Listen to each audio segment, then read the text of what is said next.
none of that. And instantly, She finished the sophomore? The sophomore, baby. And she's like sciencey, like, Yeah. you know what I mean? Like, this is not going to be her way of life. Yeah. But she literally, like, the last note played, and the faculty and students alike erupted in a standing ovation. I have never, ever, in 26 years, seen a student instantaneously, spontaneously get that kind of a visceral reaction from a community. So that's sort of like iconic about what it could be, because there are plenty of kids. Epitome of support, but also of drive on the student side.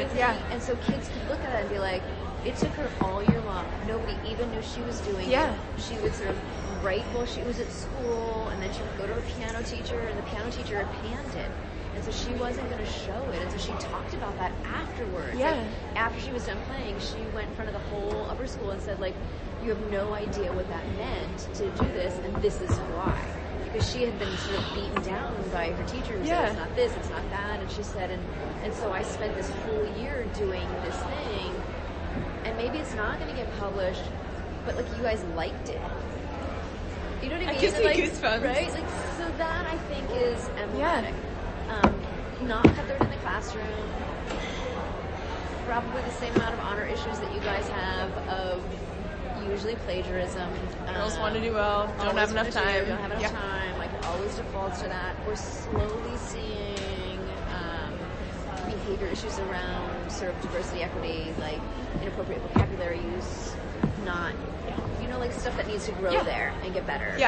And we haven't figured out how to navigate. Schools are really good at here's the proof, here's the internet thing, but when it's a sort of a human behavior thing, we're not as good at that. So that's kind of, does that give you enough for student culture? Exactly. Okay.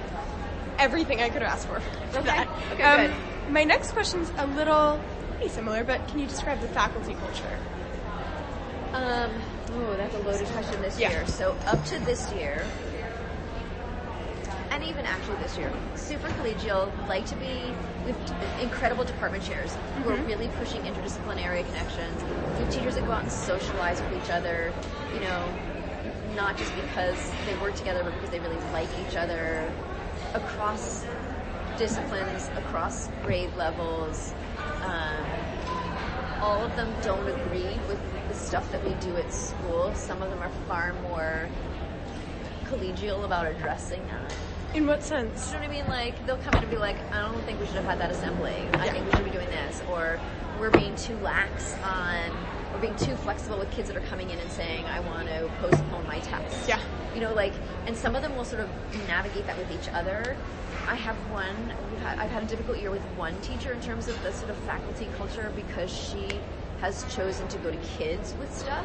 No. Right? So my instead goodness. of sort of navigating it with teachers, so teachers feel threatened by that, right? Because it sort of changes how students see teachers. So they're trying to navigate. So that's a very different construct. That is not sort of normal. At all. No. For us. Like, but it's not the teachers show up to chaperone things. Teachers show up to chaperone overnights. It doesn't feel like work all the time to them.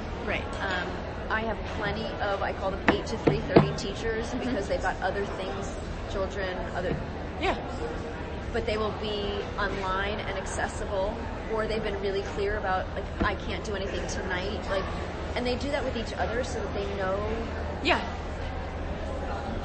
how to support each other. Right. So I think in terms of faculty culture, for me, it was absolutely fantastic. It's a great place to work. It's a great place to go to school. One of the schools across town, the director would not say that about her faculty culture right now. They're in to come in and do the work. They'll do what they have to with the kids, but they're not their own community. And so I think our adults have their own community. And are curious to learn with each other. So how does that kind of manifest? So when we changed our schedule 2 years ago, we built in an hour block every week, which we call professional learning communities, and it is a time for teacher collaboration. It is not to go sit in your room and get your grading done. It's to go sort of, if you're working with a team teacher, go grade Norm. If you're a 9th ninth grade teacher and you don't know what they're doing in English right now or how they're doing it, that you can go and kind of engage that's with them. awesome. Sort of built in, and the kids are all doing things, so teachers aren't in the upper school actually responsible for monitoring the kids at that point. And that's wow. So for the last 2 years, we've had a faculty seminar group that's been meeting once a month. One year it was borders was their topic, and what does borders mean in terms of education? What does it mean? And so somehow our AP environmental science teacher and our Spanish 5 teacher figured out a unit that they could do on immigration based on that theme. But you would never put those two together. Yeah. But what are the implications for an environment when people come into or come out of an area, and from a language based, which is theoretically what are the issues around immigration, forced immigration, choice immigration, so they sort of just did a deep dive unit together. Now they've done it 2 years in a row because they were so excited by the way they got kids to look at the same issue from multiple lenses. So, and that has to come from a teacher level. It has to come from a teacher level. And so there were seminar group this year was normal. And what does that mean? And so they just every teacher has to come in, they sign up and they run a session for the teachers. Like, so you either read an article or you watch a video, or it informs how you're going to go in and think about what you're doing in your class. And there's probably we have about 45 faculty members full time to the upper school people. Okay. And I would say a dozen are doing that group, which to me was there's nothing in it for them. They don't get it's not a shit on their evaluation. It's not a thing. It's just they like to learn. They like to be with each other. They like to see what connections they can make, and they're constantly thinking about how could even this model work for students. Totally. So, yeah.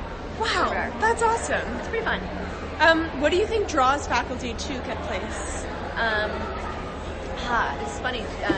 The woman Julie, who is one of the women here with me today, is we are what we say we are. So a lot of schools will do a lot of good marketing, right? And say that they produce great kids, and it's all this, and I can, you are taking me at full word that I am saying it's a good place to work, and that we are supportive of one another, and we're curious about your humanity and all of that. And when you come in, if we can get people on site, they'll be like, oh my God, I want to work here. Right? Because yes, the facility is great. Yes, the kids are stupendous and they're curious and they are fun to be around because they're just, they're just kids and they're great. So are the teachers. You're just surrounded, and it's not like intellectual snobbery. There's some places that you go, it's snooty. It's Kant, Marx, if you can't talk about them, get out. Right, and it's totally not that at all. Right? So you could either talk about the fact that, Eli Manning, who is the Giants quarterback, go to our school, right? What? Yes. So, we have a little man down in the primary school, and so what does it mean to have a celebrity, at your school, and what does it mean to treat their kids nicely? Do you know what I mean? So in terms of, and we do, so it's a really great community. We value professional growth for faculty within monetary budgets and with goals, but we're really committed to making that happen. And as much as we afford a certain level of autonomy, there's a value structure of consistent experiences we want our students to have. So, and like most independent schools, I think, let me rephrase it. I think for most girls' schools and most boys' schools in independent whatever, because the kids want to be there, you teach, and you can be a creative teacher. Your classroom management isn't about discipline. It's really about brain research and learning and how are kids reacting and can they come up with any ideas. You can't do that in every classroom. So I think that's, sort of all of those pieces together. Work. So how do and I would say we've been like most independent schools. We were the land of white girls for a really, really long time. And we've done a lot of work over the last 20 years to not be tokenism in that work. Yeah. And I think people see that. Doesn't mean we don't have an inordinate amount of